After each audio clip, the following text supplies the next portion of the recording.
Renowned as a martial arts legend and pioneer, Bruce Lee revolutionized action cinema for what it is today. His lightning-quick strikes and profound philosophies made him representing the pinnacle of human focus and potential. But shockingly, after he died at age 32, rumors and assumptions about his marriage, drug use, and death spread like wildfire. Years later, his daughter, Shannon Lee, is finally speaking out to set the record straight about the man behind the icon, revealing details that ended up leaving fans shocked. Before we take a look at these details and why he ended up doing the things he did. Bruce Lee's early life and family. Bruce Lee was born Lee Jun-fan in San Francisco, California in 1940, while his parents were on an opera tour. Lee's father, Lee Hoi-chuen, was a famous Cantonese opera singer and actor in Hong Kong. His mother, Grace Ho, came from a wealthy Eurasian family in Hong Kong and Dutch ancestry. When Lee was just a few months old, his family returned to Hong Kong, where he would spend his early childhood. The Lee family lived an affluent lifestyle in Hong Kong's successful acting career. However, their lives changed dramatically when Hong Kong fell under Japanese occupation during World War II. From 1941 to 19 Chinese families during the war,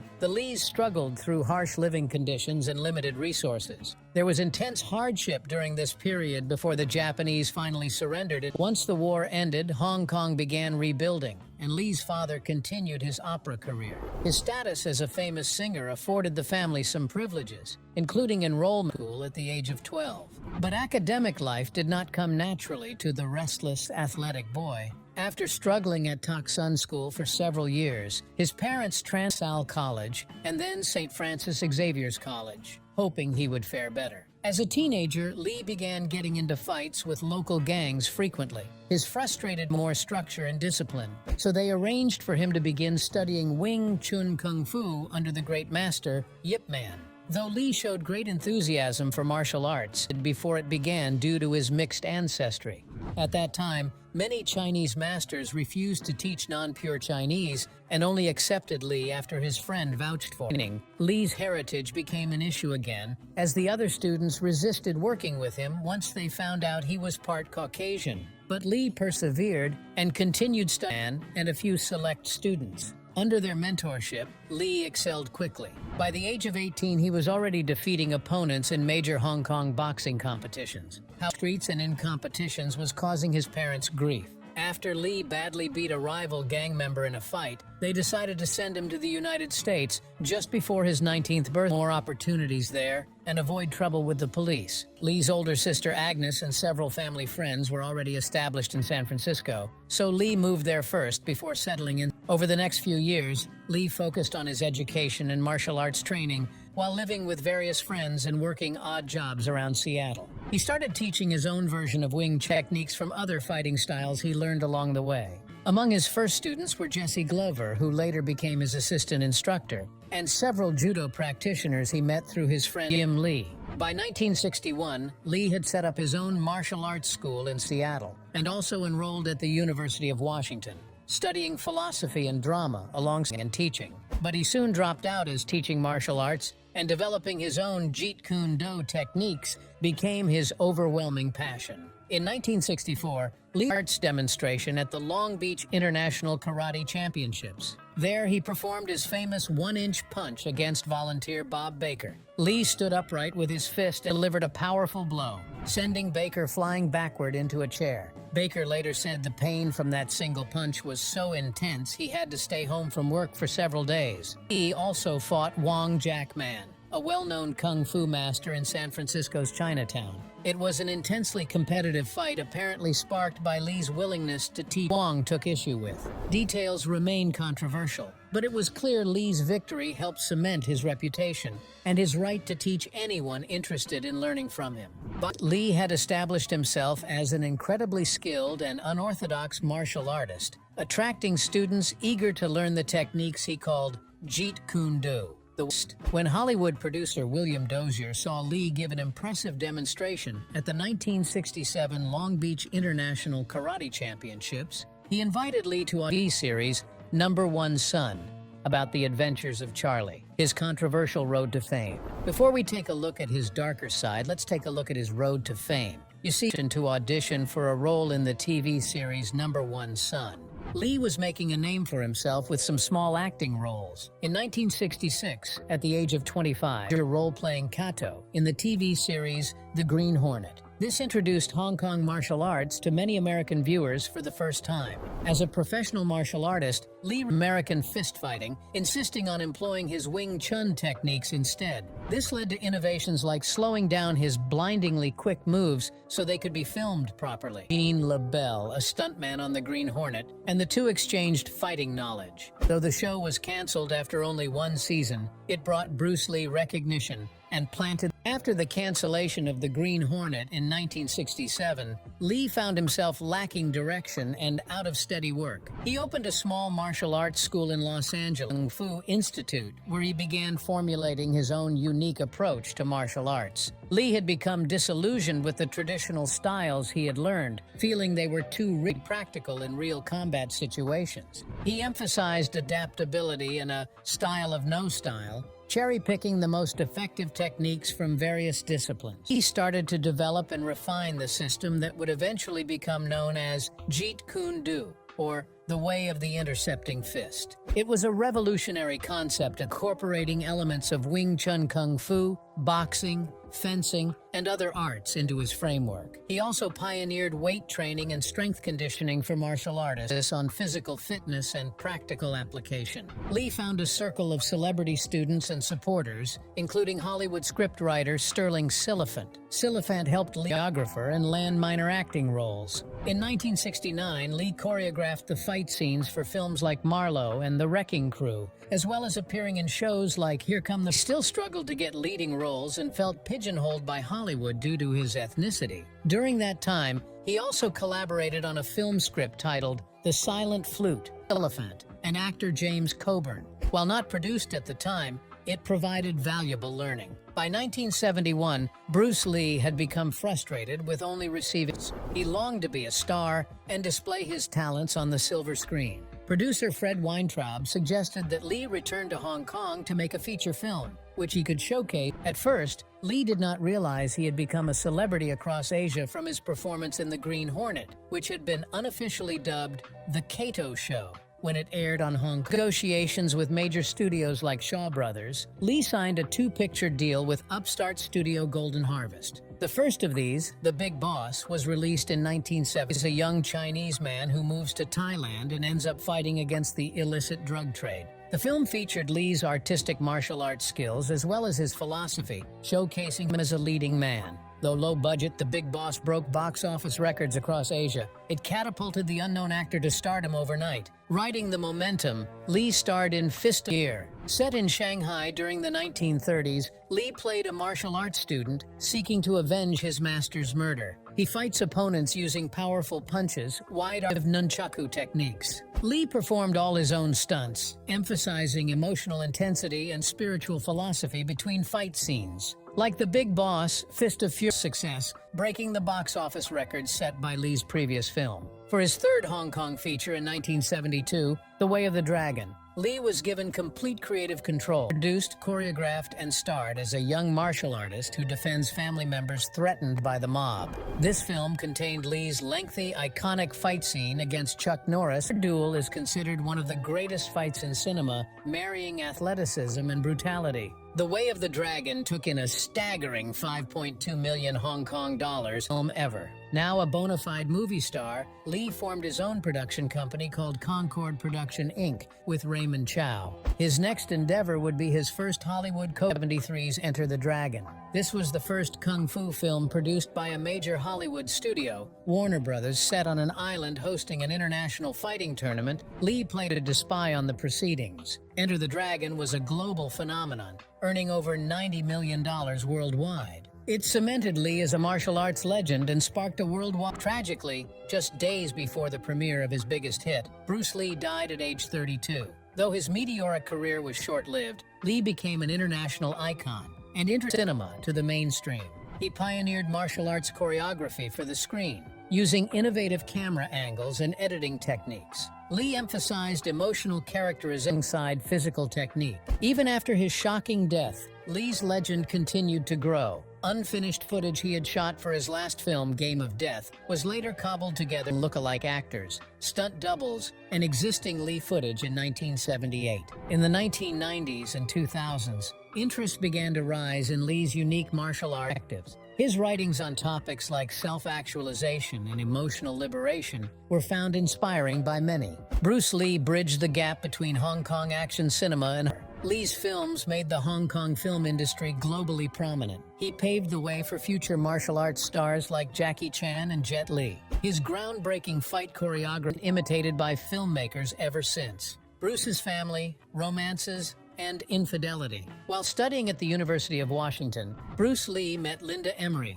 Official marriage was still banned in many states at the time, so they wed in secret in August 1964. Together, they had 2 children, Brandon, born in 1965-69. Yet behind the scenes, Bruce was still a flawed human like anyone else. He struggled at times with the temptations that came with fame, not always remaining faithful to Bond. She heard all the gossip swirling about his affairs, but chose to turn a blind eye rather than confront it. Actress Sharon Farrell later fondly described a martial arts legend at the height of his fame. Still, Linda remained devoted to Bruce. On the day Bruce died, he was with actress Betty Ting Pei, fueling public rumors. Lee defended her husband even after his passing, standing by the intimate love they shared. In a letter rebutting sensationalized claims about his death, she made it clear that as his wife, not the exaggerated media myths, their marriage weathered its storms to still shine bright in her memory. Linda was devastated when Lee suddenly died in 1973,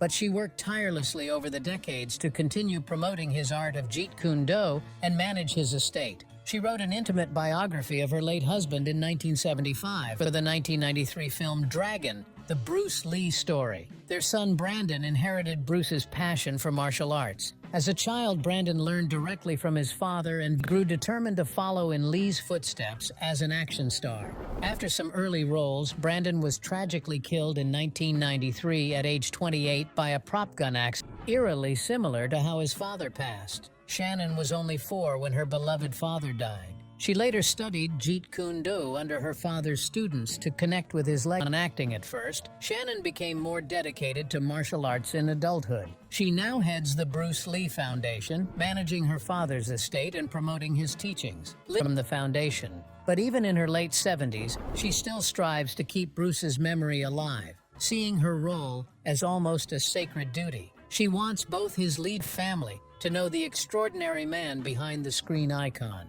not just the intense image of strength, but his philosophy of compassion. Decades later, Linda and her team new generations of Bruce Lee fans at the foundation. Young people awed by his films and eager to learn his techniques. They explain he was not just a master fighter, but also a family man. The awful tragedy is that Lee's own family lost him so soon, just as his fame was taking off. Yet his loved ones persevere in sharing his legacy with the world. Very serious rumors. The shocking death of Bruce Lee at the tragically young age of 32 has generated endless speculation and conspiracy theories over the decades. As his battles with her father's complex legacy, she seeks to separate fact from fiction regarding the mysterious circumstances around Lee's passing. By 1973, Bruce Lee is a martial arts superstar and pioneering Asian actor in Hollywood. On July 20th, while visiting the home of actress Betty Ting Pei in Hong Kong, Lee suddenly collapsed for a headache. He was rushed to the hospital but died shortly after arriving. The official cause of death was ruled as cerebral edema, or swelling of the brain, likely as a collapse Lee had suffered 2 months prior. But this unexpected loss of a vital celebrity in his prime sparked immediate questions. Rumors swirled of love affairs, drug abuse, mafia verses. Sensational headlines portrayed Lee's death as the last act in an evening of wild partying or eccentric sex games gone wrong.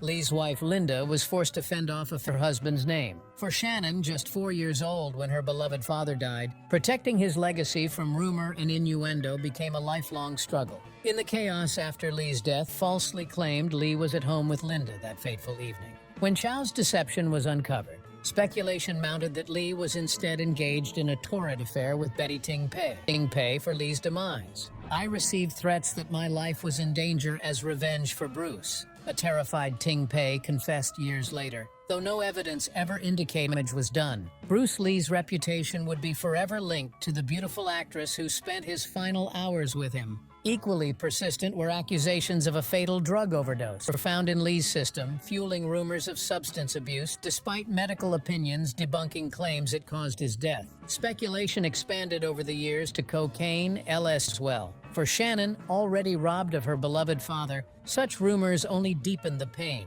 In truth, an allergy to meprobamate, the tranquilizer ingredient in the end to him by Ting Pei, was the likely culprit behind Lee's brain swelling. But conspiracy theories continued swirling. Some claimed Ting Pei was an assassin working for Chinese dead over unpaid protection debts or as competition to mainland cinema. Others pointed the finger at Raymond Chow, implying Lee's ambitious business partner orchestrated of their production company Concord and fully capitalize on Lee's posthumous fame. Chow stood to gain immensely from complete ownership over Lee's hit films. Enter the drama. Most outlandish is the belief that the Lees were cursed, as Shannon's grandparents had lost a son before Bruce's birth. True believers cite the early, freakishly similar deaths of both as evidence of this hex on the Lee men. Of course, such supernatural explanations ignore realistic factors like Brandon's accidental shooting on the film set of The Crow. For rumors and innuendos have made preserving her father's legacy tremendously difficult. As sole heir to the Bruce Lee estate,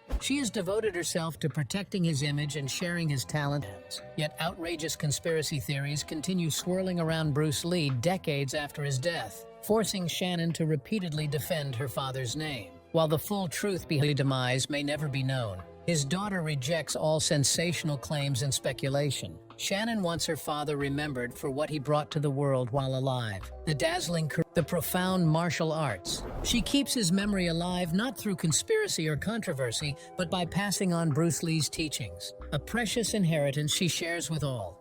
After years of silence, Shannon Lee finally breaks her silence in an explosive tell-all. But will her shocking revelations only deepen the mystery? As the sole heir to Bruce Lee has devoted herself to protecting her father's legacy from misinformation and controversy. Now, 50 years after his shocking death, Shannon is opening up about the real Bruce straight regarding suggestive rumors that have haunted her family for decades. Shannon revealed in a recent interview that her father was always ahead of his time. She noted that he had a strong vision and believed in constant personal growth, implementing timeless principles into his life. Shannon said that her father exercised his mind as rigorously as his body. He had the ability to direct his mind to manifest what he wanted. Shannon thinks that is why people see him as representing boundless human potential. It's Shannon pointed out that not everyone has embraced Bruce Lee's legacy. She called out director Quentin Tarantino for his portrayal of Lee as an arrogant asshole in his Once Upon a Time in Hollywood. While Tarantino defended this as creative license, his subsequent comments further enraged Shannon. Shannon explained that in the film, Tarantino dated to stuntman Cliff Booth, but in real life, Cliff would never have stood a chance against her father. Shannon said Bruce Lee was a real fighter with actual documented wins. She added Hollywood, portraying him as some kung fu stereotype when he was the real deal. She also slammed Tarantino's implication that, unlike the fictional war hero Booth, her father would jungle. Shannon called out the racist notion that the skills of an Asian martial artist were somehow inferior to a white stuntman's capabilities. Shannon noted it's ironic, clearly idolized her dad's kung fu films for Kill Bill. Yet he continues disrespecting Bruce Lee's combat prowess and legacy, according to her. Shannon's their estate to fact-check before making such insulting depictions. Shannon also fired back against accusations her father was embroiled in crime and substance abuse. She insisted he had tried linking his death to triad debts, cocaine binges, or love affairs. Shannon stated her father had never touched hard drugs in his life, but people ignored the medical fact death into a circus sideshow, according to her. Shannon explained the awful truth is far less salacious than the fantasies invented by tabloids. Her father simply suffered complication while recovering from a previous health issue. Shannon insisted that her father's death was an unfortunate allergic reaction, not a drug overdose or immoral scandal like Detroit. She said that their lies had deeply hurt their family. She described surviving such rumors and innuendo as her lifelong struggle as Bruce's devoted daughter.